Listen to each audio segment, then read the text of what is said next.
오늘 본문 말씀을 하면서 바울은 이 사실을 굉장히 강조해요. 하나님이 주신 시간을 한마디로 세이브하라는 거예요. 잘 구속해서 구원해가지고 낭비했던 시간, 소홀히 막 쓰던 시간, 버리던 시간, 자기도 모르게 자기 나름 인생을 잘 산다고 하면서 시간을 날려버린, 시간을 죽인 이런 시간을 구조해라는 거예요. 그래서 앞으로 다가올 당신에게 주어진 시간만큼은 그렇게 사용하지 말라는 거죠. 그래서 자신도 하나님 앞에서 행복한 인생을 살 뿐만 아니라 당신으로 인하여 다음 세대가 행복한 인생으로 세워질 수 있도록 그런 인생을 살라고 오늘 말씀은 우리에게 교훈을 주고 있는 것입니다. 오늘 특별히 이렇게 시간을 아껴가면서 주신 시간을 효과적으로 낭비하지 않고 잘 사용해서 행복한 하나님의 사람, 인생을 살면서 다음 세대도 믿음의 세대를 세워가는 이런 사람이 되라는 교훈을 주시면서 제일 먼저 주시는 교훈 중에 하나가 뭐냐면 바로 행복한 부부가 돼야 한다. 이 사실을 말씀하고 있는 것입니다. 여러분, 우리가 지금까지 부부로서 삶을 살아오면서 혹시 낭비한 시간 있지 않습니까? 혹시 또 이 자리에 나와서까지도 지금 냉전 중에 있는 분 계시지 않습니까? 수요일 날 싸웠는데 아직도 안 풀리는데 교회 안 올 수는 없고 아직도 우리는 말 안 하고 있다. 교회 왔으니까 웃고 있을 뿐이다. 이런 분도 있겠죠. 어떻든 이런 식으로 해서 부부의 삶에 주신 하나님이 주신 시간을 낭비하고 소비하고 그래서 시간을 죽이면서 아주 슬픈 그런 부부의 삶을 사는 사람이 있지 않느냐는 거죠. 그런 사람은 본인도 불행하고 다음 세대도 행복한 사람, 믿음의 세대로 세울 수가 없다는 말입니다. 그러므로 하나님의 은혜로 결혼해서 이렇게 아내와 남편이 되고 또 아내와 남편을 맞이하고 이 부부의 삶을 살아가고 있는 그리스도인이라면 반드시 행복한 부부가 되어야 할 줄로 믿습니다. 뭘 잘 사용함으로써? 시간을 잘 사용함으로써 시간을 낭비하지 않고 허비지 않고 시간을 세속적으로 죽이는 그런 삶을 살지 아니함으로 하나님이 주시는 행복한 인생을 사는 부부가 되어야 하는 것이죠. 그래서 뭐합니까? 우리뿐만 아니라 우리도 행복하지만 우리로 인해서 세워지고 이 땅 가운데 보내지고 있는 다음 세대가 믿음의 세대로 우리처럼 행복한 그런 세대로 세워질 수 있도록 해야 될 줄로 믿습니다. 그래서 오늘 말씀은 우리에게 알려줍니다. 그러면 어떻게 하나님의 사람들이 하나님의 은혜로 구원받아 주의 자녀가 된 사람들, 부부가 된 성도들이 행복한 부부로 살 수 있는가? 행복한 부부로 살면서 또 다음 세대도 행복한 사람으로 믿음의 세대로 세울 수 있을까? 그 길을 오늘 말씀은 알려줍니다. 오늘 세 가지를 묵상하는 가운데 여러분, 우리 모두가 행복한 부부로 세움을 받으시고 또 우리를 통해서 지금 자라고 있거나 세워지고 있는 다음 세대가 행복한 세대여 믿음의 세대로 세울 수 있는 하나님의 사람들 되시기를 말씀으로 축복합니다. 자, 어떻게 하면 행복한 부부가 될 수 있을까요? 그 첫 번째 방법이 뭐냐면 아내와 남편 두 사람이 그리스도를 경외할 때 가능하다는 말입니다. 예수를 잘 섬길 때 가능하다. 오늘 이 부부가 행복한 부부, 하나님을 기쁘시게 하는 행복한 부부로 이렇게 세워지고 참된 부부는 어떤 부부여야 되느냐라는 말씀을 이렇게 설명할 때 22절부터인데 1절부터 21절까지를 보게 되면 교회 생활입니다. 하나님을 기쁘시게 하는 하나님의 사람들은 교회 생활을 어떻게 하느냐, 행복한 교회 생활을 어떻게 하느냐, 이 부분을 알려주거든요. 그런데 21절이 마지막 절이에요. 행복한 교회 생활 그렇게 해야 된다. 21절에 뭐라고 그랬습니까? 그러므로 그리스도를 경외함으로 피차 복종하라, 이렇게 얘기합니다. 아주 행복한 교회 생활을 하려면은 누구를 경외해야 되느냐? 모든 신앙생활의 교회 생활의 행복을 담보할 수 있는 근본은 그리스도를 경외하는 데 있는 거죠. 교회에 와서 활동도 하고 만날 만한 사람 만나고 교제할 만한 일들 많이 교제할 수 있으나 여기서 기쁨을 얻는 게 아니라는 거죠. 하나님의 사람이 행복한 교회 생활은 어디서 오는가? 그리스도를 경외하는 데서 온다는 거예요. 이것이 22절부터 33절까지 연결되는 하나의 브릿지 역할을 해요. 행복한 교회 생활과 행복한 가정 생활이 연결되는 고리가 있는데 그 고리가 바로 21절인데 그리스도를 뭐함으로? 경외함으로입니다. 그러므로 행복한 교회 생활도 마찬가지고 행복한 가정 생활, 행복한 부부 생활이 어디에서 시작되느냐, 어디에서 그게 주어지는 능력이 오느냐, 바로 그리스도를 경외하는 데서부터 시작된다는 말입니다. 왜 그렇습니까? 그리스도인 부부들은, 그리스도인 남편, 그리스도인 아내는요, 그리스도를 통하여 우리가 제사함 받고 구원받아 하나님의 자녀가 되어 남편으로 아내로 세워주셨기 때문에 나를 그렇게 하나님의 자녀 삼으시고 남편으로 아내로 세워주신 그분으로부터 나의 행복을 찾아야 되는 것이죠. 그래서 그분을 경외하고 섬길 때 진정한 행복을 노래할 수 있다는 말입니다. 그러면 그리스도를 경외함의 가시적인 특징이 무엇일까? 그리스도를 모시고 영적 세겹줄이 돼서 흔들리지 않는 행복을 경험하고 견고하게 전진하는 이런 부부의 특징이 뭐냐? 여호와를 경외하는 부부의 특징, 부부임을 증거하는 증거가 바로 부부가 함께 기도하는 것입니다. 함께 기도하는 거예요. 여러분, 기도는요, 의뢰입니다. 기도는 의탁이에요. 기도는 전적으로 의존하는 거예요. 그렇기 때문에 기도할 때에 우리는 그리스도를 경외한다는 그 믿음의 표시를 드러내게 돼요. 여러분, 저와 여러분이 일상에서 저 사람은 정말 하나님을 의지하고 사는 사람이구나, 예수 그리스도를 경외하며 사는 사람이구나, 저 사람 예수 믿는 사람이구나, 어떻게 알죠?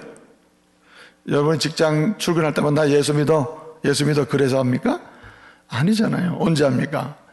적어도 직장에 출근하자마자 기도를 하거나 퇴근하면서 기도를 하거나 또 쉬는 시간에 기도하거나 내지는 식탁 기도할 때 식탁을 대할 때 뭐 합니까? 오늘의 아침, 오늘의 점심, 오늘의 저녁 식탁을 대하면서 뭐 해요? 감사하잖아요. 감사 기도 드릴 때 이것이 주님께로부터 왔으니 주님께 감사하고 이것을 먹고 마실 때 주님이 소원하시는 일을 할 수 있도록 건강을 주십시오. 그렇게 의탁하며 기도할 때 뭐합니까? 여기 기쁨이 있게 되는 거죠. 얼마나 안정이 됩니까? 얼마나 위로가 되냐 말이죠. 그래서 여러분, 그리스도인들은 기도하는 가운데 주님의 위로를 경험하고 또 실제적으로 주님의 응답을 체험해요. 그래서 그리스도를 경외하는 부부, 그리스도를 주인으로 모신 부부, 그리스도를 중심에 모신 부부, 사실은 부부가 사는 방식을 보면 일반적으로는 세 가지 중심성이 있어요. 첫째는 아내 중심으로 사는 가정이 있습니다. 아내 중심으로 사는 가정이 있고, 아내가 모든 주도권을 다 가지고 있죠. 아내한테 다 물어야 되고 아내가 판단하는 대로 갑니다. 아내 중심으로 사는 게 있고, 그 다음에 또 남편 중심으로 하는 데 있어요. 남편 중심. 남편이 의논 없이 어떤 결정을 해서 다 그냥 그대로 진행되는 거예요. 남편 중심으로 가는 경우도 있죠. 어떤 경우는 자녀 중심으로 가는 가정이 있어요. 자녀 중심. 그래서 중심은, 그 가정의 중심이 되는 사람에게는 항상 질문이 모입니다. 질문이 그에게로 가는 거예요. 그런데 남편 중심인 경우에는 자녀도 아버지께 묻고 아내도 남편에게 묻는 거예요. 아내 중심인 집은 누구한테 묻습니까? 다 아내에게 묻는 거예요. 남편도 묻고 자식도 묻는 거예요. 아버지가 백날 약속을 해도 아버지가 해줄 거라 생각을 안 하는 거죠. 왜 그래요? 아내 중심이니까. 엄마가 다 한다, 우리 집은 엄마가. 그러니까 엄마한테도 안 묻는 거거든요.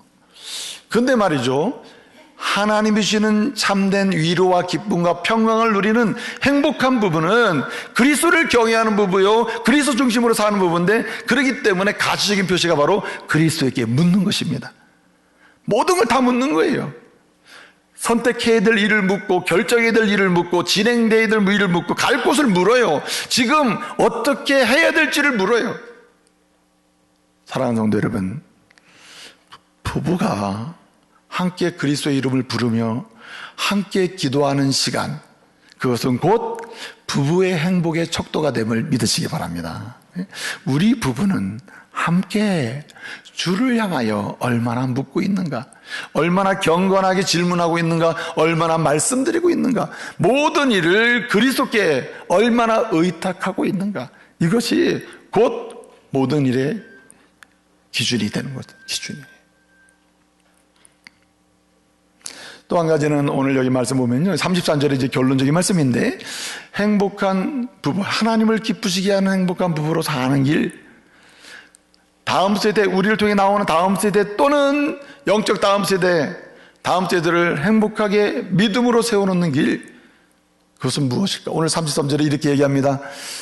아내들아, 남편들아, 아내들을 어떻게 해서 제 몸같이 사랑하고, 아내들아, 너희는 남편들을 존경하라고 했습니다.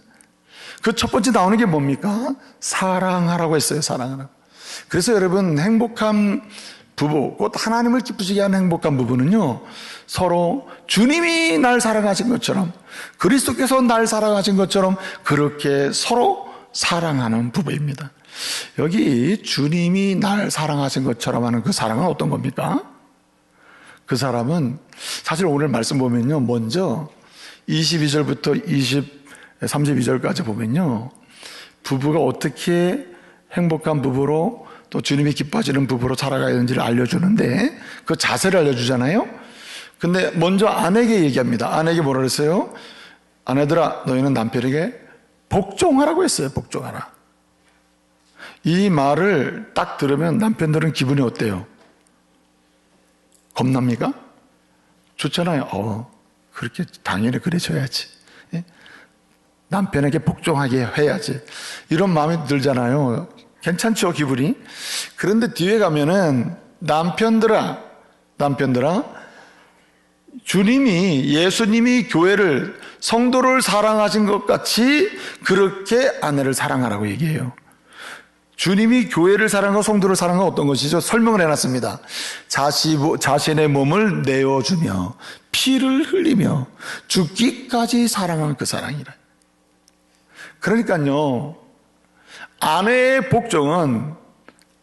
복종과 순종은 항상 어떤 그릇 속에 담겨져 있냐면 남편의 사랑이 그릇 속에 담겨져 있는 거예요. 남편이 주님이 목숨을 주시면서 사랑하신 것처럼 남편이나 아내가 서로에 대해서 어떻게 하라는 말입니까? 목숨을 걸고 사랑하는, 목숨을 주기까지 사랑하라는 거죠. 그래서 주님이 날 사랑하신 것처럼 그렇게 특별하고 아주 독특하게, 유일하게 당신을 향한 나의 사랑은 어디에도 없고 어디를 향해 흘려보낼 것도 없다. 이건 당신과 나 사이에 존재하는 주님이 날 사랑하신 것처럼 주신 이 특별한 사랑이다. 그러면서 이 사랑을 하는데, 이 사랑은 몇 가지 특징이 있어요. 이런 사랑은 항상 함께합니다. 함께해요. 우리 예수님이 특별히 사랑하셨다 그랬잖아요. 십자가에 죽으시고 피 흘리시며 죄 사해 주시면서 날 사랑하셨단 말이에요. 이거는 한 사람 한 사람을 향한 주님의 사랑은 특별하고 독특해요. 이건 흔한 게 아닙니다. 비슷비슷한 게 아니라 독특하고 특별해요. 한 사람 한 사람을 인격적으로 사랑해 주신 거거든요. 자, 그런데 이런 독특하고 특별한 이런 주님의 사랑, 그 사랑을 우리에게 주신 주님이 마지막에 주신 약속이 하나 있습니다. 그 약속이 뭐냐면, 내가 널 사랑한다. 내가 널 사랑해서 십자가에 죽었어. 내가 널 사랑해서 피를 흘렸어. 내가 널 사랑해서 십자가에 죽으시고 부활하셨어. 그래서 내가 너를 하나님의 자녀 삼고 한 여자의 남편으로, 한 남성의 아내로 내가 세워준 거야 하시면서 주의 사랑을 지금 설명하는데, 이 특별하단 말이에요. 그런데 이러한 주님이, 특별한 사랑을 하신 주님이 이 사랑을 계속 사랑한다, 이 사랑을 계속 준다, 이 사랑을 계속 경험하게 한다. 계속. 그런데 방법이 뭐냐, 이렇게 얘기합니다. 마태복음 28장 20절에서 볼지어다 내가 세상 끝날까지 너희와 항상 함께 있을지어다. 항상 함께 한다는 거예요. 여러분, 주님이 날 사랑하신 것처럼 그렇게 목숨 걸고 죽기까지 아내를 사랑하는, 남편을 사랑하는 이 사랑의 특징이 있다면 끝까지 함께하는 것입니다. 세상에서 부부가 됐다면 세상 끝날까지 함께하는 거예요. 세상에서 내 생명이 끝날 때까지, 세상에서 당신의 생명이 끝날 때까지 함께하는 것입니다. 함께. 여러분, 이렇게 함께하는 곳에서 뭐가 경험됩니까? 함께하는 곳에서 모든 이야기가 오고 되고 모든 역사가 일어나는 거 아닙니까? 그래서 함께하는 곳에서 바로 대화가 나오는 것입니다. 대화가. 여러분, 오늘도 성령을 통해서 주님은 우리와 함께 하시면서 우리와 대화를 하시고 말씀을 들려주고 말씀을 생각나게 하고, 그리고 주님의 음성을 듣게 하고 주의 말씀을 따라서 오늘도 그 사랑을 경험하고 주님을 사랑하며 살게 하시는 주님을 기억하시기 바랍니다. 그렇게 우리가 어떻게 합니까? 아내와 남편이 그렇게 늘 함께 하면서 대화하며 사랑해야 한다는. 그래서 여러분, 주님이 날 사랑하신 것처럼 사랑하는 부부의 사랑은 함께 대화하는 거죠. 늘 함께 하는 것입니다. 나이가 드시면은 이제 뭐 퇴직하고 그러시면은 사실은 이제 뭐 특별히 갈 데도 없고 그러니까, 예? 연세가 드시면 남자는 갈 데가 없는데 여성은 갈 데가 많잖아요. 만날 사람도 많고, 그죠? 많은데. 저도 요즘 이렇게 보면은 쉬는 날 아내가 막 준비하고 있거든요. 그래서 어디 가려고 그래요? 그러면은 뭐 오늘 만날 사람이 있다 그러거든요. 그래서 제가 나도 가면 안 될까? 이렇게 얘기하면 오늘 자매들끼리 만납니다. 자매들끼리. 예? 아니, 뭐 형제 한 명 끼면 어떠냐? 따라오지 마세요. 기다리세요. 다 끝나고 내가 전화하면 그때 나오세요. 못 따라오게 하거든요. 근데 여러분, 물론 특별한 각각 상황이 있습니다만은 이게 무슨 현상으로 꼭 함께 하는 것만이 아니지만은 항상 부부는 함께 하는 게 중요하다는 거예요. 항상 함께 움직여야 된다는 거죠. 예? 물론 직장 가는데 어떻게 함께 합니까? 항상 마음이 함께 해야 되는 것이죠. 마음. 함께 할 때 이게 가능하다는 거죠. 그래서 함께 하는 곳에서 뭐가 일어납니까? 모든 이야기가 나눌 수 있는 그러한 소재가 생기고, 그리고 함께 사랑을 표현할 만한 그런 능력이 자꾸만 경험되게 되는 것입니다. 대화는요, 할수록 늘어요. 대화는. 부부의 대화는 할수록 늡니다. 근데 여러분, 함께하지 못할 때, 함께하는 것이 불편해질 때는 이유가 있습니다. 거짓이 있거나 숨기거나 마음이 떠났을 때는 거죠. 그래서 여러분, 함께하는 것은 무조건 좋은 것입니다. 사랑하는 아내와 남편이 함께하는 것은 좋은 거예요. 그래서요, 이 그리스도 안에서 부부의 사랑은 함께함으로 진행되는데, 주님이 우리와 함께하듯이 아내가 남편과 함께하고 남편이 함께하는 것입니다. 그런데 이 함께함은 그냥 너무 평범한 데서 시작되는 거예요. 한마디로 동식, 같이 먹는 것입니다. 같이 먹고 동침, 함께 자는 것이에요. 함께 먹고 함께 자는 것. 이게 부부의 함께함과 대화의 가장 중요한 자리가 되는 것입니다. 사실 여러분, 지금 뭐 70 되신 분들, 60 되신 분들, 뭐 50대 되신 분들 한번 솔직히 생각해 보세요. 30대, 20대 때 결혼 생활 한번 생각해 보세요. 진짜 얼마나 문제가 많았습니까? 근데 여러분, 지금 이렇게 와보니까 얼마나 존경받는 어르신들 돼 있잖아요. 나도 저런 부부처럼 돼야 되겠다. 우리 어르신 부부처럼 돼야 돼. 이런 정도로 성숙한 부부가 되는데 왜 그렇습니까? 아내와 남편이 서로 어떻게 해요? 주님이 날 사랑하신 것처럼 그렇게 사랑하며 함께하며 대화하며, 그래서 어떻게 합니까? 그러는 가운데 이제 이렇게 에제르 돕다 보니 그렇게 되는 것 아닙니까? 그래서 여러분, 사랑은요, 따라합시다. 책임입니다. 함께할 책임, 이야기를 들어줄 책임, 그리고 어떻습니까? 프라모델 만들어갈 책임이 남편과 아내에게 있어요. 그냥 남편의 부족함이 있다, 이건 아내 책임이고, 아내의 부족함의 책임은 남편의 책임이에요. 그러니까 누굴 탓할 일이 아니라는 거죠. 그러므로 여러분, 오늘부터 계속 이렇게 만들어 가시길 바랍니다. 예? 아멘. 틀렸어. 말도 안 되는 말씀 하지 마세요. 이건 내 말이 아니고 주님의 말씀이에요. 여러분이 지금까지 이제 포기, 더 이상은 이제 뭐 생각지도 않고 더 이상은 기대도 안 한다, 그냥 사는 대로 살 거야, 이러던 분이 있으면 오늘부터 다시 시작하시기 바랍니다. 예? 주님께서 프라모델로 주셨으니 오늘부터 주님이 날 사랑하신 그 사랑으로 다시 시작하겠습니다. 함께 하면서 대화하면서, 예? 도우면서 만들어 가겠습니다. 그래서 여러분, 여기서 뭐가 필요하냐? 기도가 필요한 거예요. 마지막 한 가지는요, 서로 존경하는 부부입니다. 서로 존경해야 한다. 오늘 여기 존경이라는 것은 본래 보배라는 뜻이에요. 보배. 아내를 보배로 여기고 남편을 보배로 여기는 것입니다. 귀하게 여기는 거예요. 여러분, 보배로 여길 때는 이 보배가, 이게 만약 다이아몬드다, 그럼 다이아몬드로 인정을 해야 될 거 아니야. 다이아몬드인데 이건 다이아몬드가 아니고 이건 동이다, 동. 그러고 있으면 이게 어떻게 됩니까? 자기가 동으로 여기는 동안은 동 취급밖에 안 될 거 아니에요. 그렇지 않아요? 그렇기 때문에 아내가 팀에 내 아내는 보석이다, 보배다, 그리고 존중이 여기고 남편을 존경하고 존중이 여길 때 어떻게 됩니까? 여기에서 하나님께서 말씀하시는 근본적인 사랑의 능력이 나오는 거예요. 그래서 권위를 인정한다. 아내의 권위를 인정하고 남편의 권위를 인정해요. 하여튼 아내와 남편을 서로를 보물로 여기는 것입니다. 최고의 보물로 여기는 거예요. 하나님이 내게 주신 최고의 언약의 선물은 바로 남편이고 바로 아내다. 아내를 여기는 거죠. 그래서 여기 존경하는 것은 시작이 인정이 있어요. 인정. 내 남편을 인정하는 거지. 남편으로 인정하는. 여러분, 문제만 생기기만 하면 헤어져 버릴까?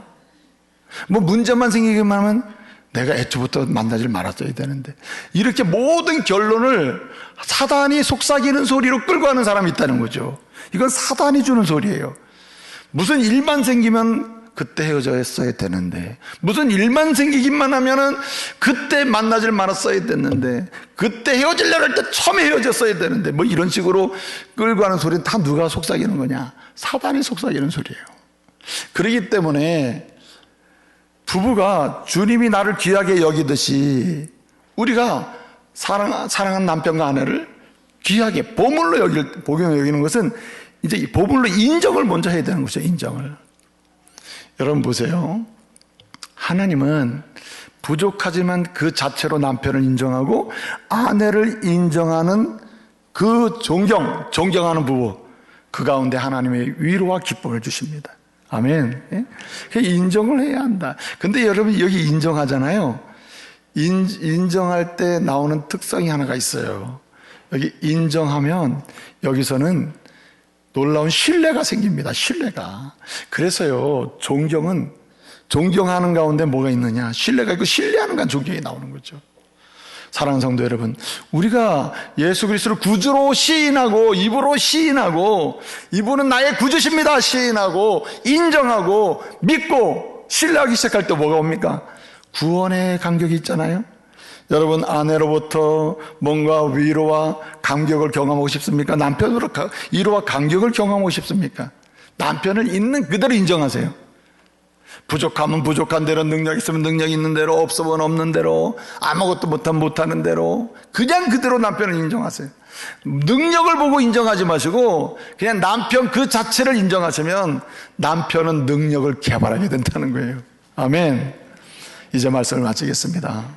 사랑하는 성도 여러분, 이 시대는요, 가정이 흔들리고 있어요. 가정이 흔들리는 경우를 보면 부부가 흔들려요. 부부가 흔들리는 경우를 보면 여기에 사랑의 부재가 있어요. 여호와를 향한 믿음의 부재가 있어요. 여기는 아내와 남편을 향한 존경의 부재가 있다는 거예요. 그러므로 여러분, 우리가 다시 여호와를, 그리스도를 경외하는 믿음의 자리로, 그리고 주님이 날 사랑하신 것처럼 사랑하는 자리로, 그리고 주님께서 나를 귀히 여기신 것처럼 사랑하는 남편과 아내를 보배로 여기면서 인정하면서 섬기는 자리로 나감으로써 행복한 하나님의 가정을 이루시기를 말씀으로 축복합니다.